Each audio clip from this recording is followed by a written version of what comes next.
అనేక సందర్భాల్లో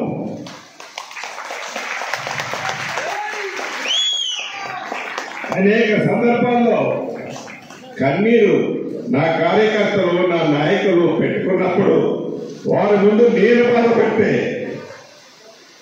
వారు బాధపడతారని దిగమింగుకొని ఒంటరిగా ఉన్నప్పుడు ఆ కన్నీరు కాచుకునేవాడిని. ఆ కష్టం ఒట్టిగా పోలే. ఇది మీకు ఎందుకు చెప్తున్నానంటే ప్రతి కష్టం వెనక సుఖం ఉంటది, ప్రతి సుఖం వెనక కష్టం ఉంటది. పుడతా ఎవడు లక్షాధికారి కాడు, పుడతా పదవులతో ఏ ఒక్కడు పుట్టడు. మనం నడిచే నడక, మన ప్రవర్తన, మన మంచితనం ఎప్పటికీ మనకి శ్రీరామ లక్ష్యలాగా ఉంటాయి. దాన్ని మీరందరూ మనసులో పెట్టుకొని కష్టం వచ్చినప్పుడు దిగమిగుకుందాం, సుఖం వచ్చినప్పుడు ఈ రోజు నేను రాష్ట్రంలో ఒక ప్రధానమైన మంత్రిలో చాలా ఉన్నతమైన స్థానంలో ఉన్నా. ఇంతమందిలో ఈ రోజు ఎందుకు ఎమోషనల్ అయ్యానంటే ఆ రోజైతే దానికి అర్థం లేదు. ఈ రోజైతే ఆ ఎమోషనల్ కి అర్థమేంటో మీరు అందరూ గ్రహిస్తారని ఇక్కడ అయ్యా.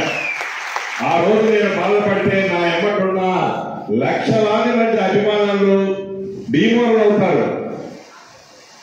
అందుకే ఆ రోజు ఎప్పుడో కూడా నేను కన్నులు ఇంత కూడా చెమ్మగిల్లనిలే. ఈరోజు ఇందాక అన్నట్లు ఇదే అధికారులు అనేక మంది నన్ను నమ్ముకున్న వాళ్ళని ఇబ్బంది పెట్టారు.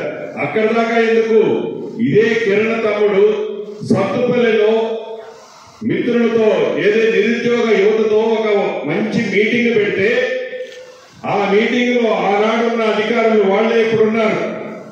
తన మీద అనేకమైన కేసులు బుక్ చేశారు. అంటే బిక్కు అనుకుంటే నా ఎమ్మడి తిరిగే కార్యకర్తలు అభిమానులు కూడా ఆనాడు గడిపారు. ఈనాడు నా యొక్క పదవి వచ్చింది, ఈనాడు మన రాజ్యం వచ్చింది, ఈనాడు ఇందిరమ్మ ప్రభుత్వం వచ్చింది. ఇందిరమ్మ ప్రభుత్వంలో స్వేచ్ఛమైన గాలి పీల్చుకుంటున్నాం. స్వేచ్ఛగా మనందరం, అరాచకత్వం ఉండదు, మనసులను నొప్పించేది ఉండదు, మంచి పరిపాలన, స్వేచ్ఛ. ప్రతి ఒక్క వ్యక్తి స్వచ్ఛందంగా మంత్రిని గాని ముఖ్యమంత్రి గారిని గాని అధికారులు గాని చౌకగా పోయి వారి కష్టాలు చెప్పుకునే అవకాశం ఈనాడు ఉంది.